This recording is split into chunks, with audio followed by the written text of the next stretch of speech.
ഒരു ഓർമ്മപ്പെടുത്തലിന് വേണ്ടി ഞാൻ നിങ്ങൾക്കൊരു വീഡിയോ കാണിച്ചു തരാം. ഇതൊരിക്കലും വിമർശനത്തിന് വേണ്ടിയുള്ള വീഡിയോ അല്ല, ഒരു നിയമം പഠിപ്പിക്കാൻ വേണ്ടി മാത്രമാണ്. കണ്ടു നോക്ക്.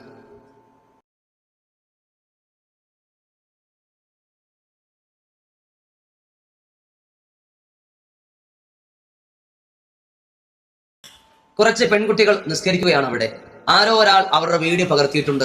അവരറിയാതെ എടുത്തു തകാനാണ് സാധ്യത. ഒരാളെ പറ്റി നല്ലത് ചിന്തിക്കലല്ലേ നല്ലത്. അതുകൊണ്ട് ഞാൻ വിശ്വസിക്കുന്നു അവരറിയാതെ എടുത്തൊരു വീഡിയോ ആണത്. ഇൻഷാ അല്ലാഹ് ഇനി കാര്യത്തിലേക്ക് വരാം. അവരവിടെ സുജൂദിലേക്ക് വീഴുമ്പോൾ ചില കുട്ടികളുടെ കാൽപാദങ്ങൾ കാണാൻ കഴിയുന്നുണ്ട്. ഇവിടെ എന്താണ് ഇസ്ലാമിക വിധി?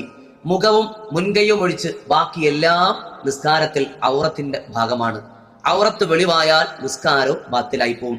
പ്രിയമുള്ള ഉമ്മമാർ, സഹോദരിമാർ, നിസ്കരിക്കുമ്പോൾ ചെറുതായിട്ട് മുടിയുടെ ഭാഗം കാണുകയോ താടിയുടെ ഈ ഭാഗം താത്തി വെച്ചിട്ട് ഈ ഭാഗം കാണുകയോ കൈ ഉയർത്തുന്ന സമയത്ത് ഇവിടെ നിന്ന് കൈയൊരൽപ്പം താന്ന് കൈയുടെ ഈ ഭാഗം വെളിവാകുകയോ ചെയ്താൽ നിസ്കാരം ബാത്തിലായി പോവും. അതുപോലെ തന്നെ കാൽപാദം കണ്ടാലും കാല് കണ്ടാലും നിസ്കാരം ബാത്തിലാകും. ഒരാളുടെ വസ്ത്രം നിസ്കാര കുപ്പായാണ്.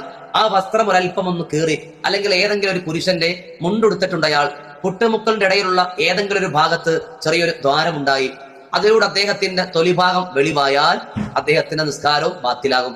നിസ്കരിച്ചതിന് ശേഷമാണ് അദ്ദേഹം അത് കണ്ടതെങ്കിൽ ആ നിസ്കാരം മടക്കി നിസ്കരിക്കൽ നിർബന്ധവും ആണ്. സഹോദരിമാരെ, ഒന്നെങ്കിൽ ഷോക്സ് പോലത്തെ വസ്തുക്കൾ കാലിലിടുക, അതുപോലെ കയ്യിൽ മറക്കുന്ന എന്തെങ്കിലും ഇവിടം വരെയുള്ള ടൈറ്റ് കാര്യം ഇടുക, അല്ലെങ്കിൽ പിന്നെന്തെങ്കിലും കൊണ്ട് ടൈറ്റായി കെട്ടുക. അതിനുശേഷം മാത്രം കൈ ഉയർത്തുക.